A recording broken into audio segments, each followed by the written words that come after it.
안녕하세요. 오늘은 여러분께서 보내주신 자료, 정법강의 내용을 좀 같이 보려고 하는데요. 이게 상당히 흥미롭습니다.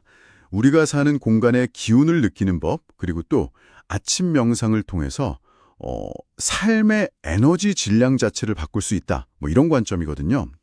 이게 단순히 뭐 좋은 집 고르는 팁, 이걸 넘어서요.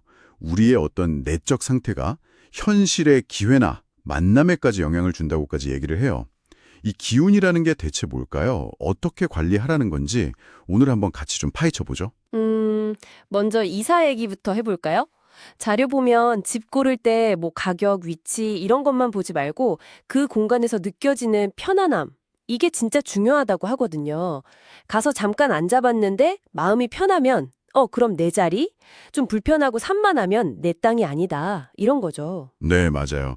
이 자료의 기본적인 생각은 우리가 원래 그런 공간의 에너지, 그러니까 여기서 말하는 기운을 느낄 능력이 있다는 거예요.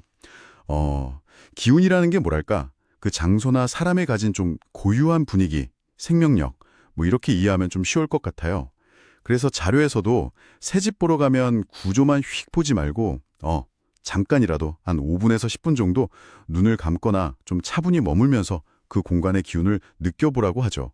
마음을 좀 다스려가고 이런 걸 알고 들어가면 기운을 느낍니다. 뭐 이런 구절도 있고요. 아, 그렇군요. 그럼 그 기운을 느끼는 감각은 그냥 가만히 있는다고 딱 느껴지는 건 아닐 것 같은데 어떻게 키울 수 있는 거죠? 바로 그 지점에서 이제 명상이 나오는 겁니다. 근데 이게 뭐 거창한 게 아니고요. 아주 짧게라도 뭐 10초든 1분이든 일단 눈을 감고 시각적인 걸 좀 차단한 상태에서 내 안의 정신하고 그 공간의 에너지를 이렇게 연결하는 연습, 뭐 그런 걸 말하는 거죠. 여기서 명상은 그냥 쉬는 게 아니라 능동적으로 자연의 에너지를 받아들여서 내 기운을 밝히고 키우는 그런 행위로 보고 있어요. 능동적인 행위군요.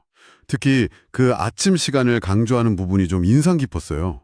아침에 일어나서 한 5분, 10분 정도 편안한 곳에서 명상하라고 구체적으로 제안을 하더라고요. 네, 맞습니다. 그 아침 명상을 통해서 땅의 에너지, 그러니까 지기를 얻는다고 해요.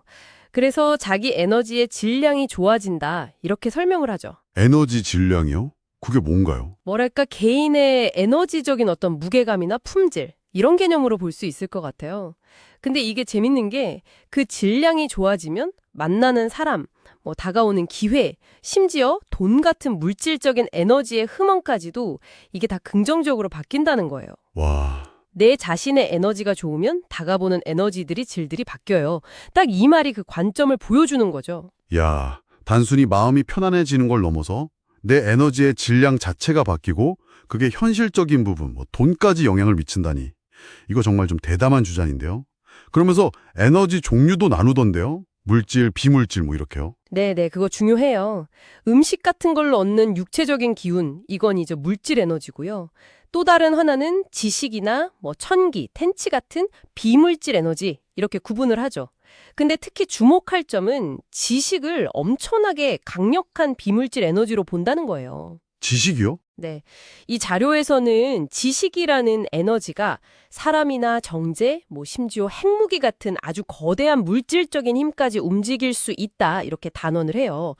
지식은 물질을 움직이게 한다. 이런 표현도 나오고요.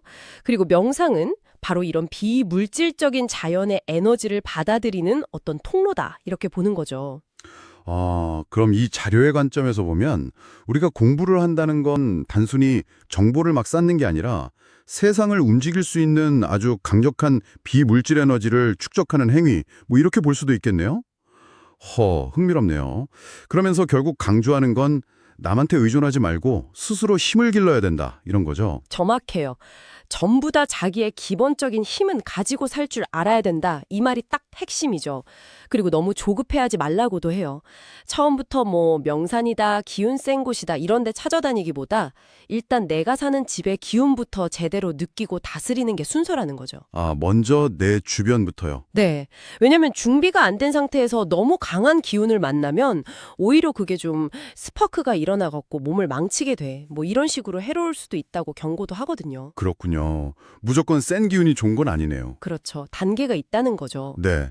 그럼 정리를 좀 해보면 이 자료는 우리가 사는 공간의 기운을 감지할 수 있고 또 매일 아침에 잠깐이라도 명상을 통해서 땅의 지기를 받아서 에너지 질량을 높이는 게 중요하다. 뭐 이렇게 말하는 거네요. 네, 그렇죠. 그리고 이 에너지 상태가 우리 현실 경험에 영향을 미치고 특히 지식 같은 비물질 에너지는 물질 세계를 움직이는 아주 강력한 힘이 될 수 있다. 이런 관점이군요. 맞습니다. 요약하자면 결국 개인의 내적인 에너지 상태가 뭐 삶의 질이나 만나는 인연, 심지어 물질적인 풍요까지도 직접적으로 연결된다는 게 이 자료의 핵심 주장인 것 같습니다. 자, 그럼 마지막으로 이런 질문 한번 던져보고 싶습니다. 이 자료가 말하는 것처럼 만약에 지식이나 잘 다스려진 개인의 기운 같은 비물질적인 힘이 정말로 물질 세계를 움직일 수 있다면요. 이게 그냥 뭐 개인적인 성공이나 좋은 집 찾기 이걸 넘어서 어떤 의미가 있을까요? 어쩌면 우리가 지식을 대하는 태도 아니면 사회 전체의 문제를 해결하려는 그런 접근 방식에 대해서도 뭔가 좀 새로운 생각을 해볼 여지를 주지 않을까요? 의도와 에너지가 현실에 미치는 영향. 네, 한번 깊이 고민해 볼 만한 화두인 것 같습니다.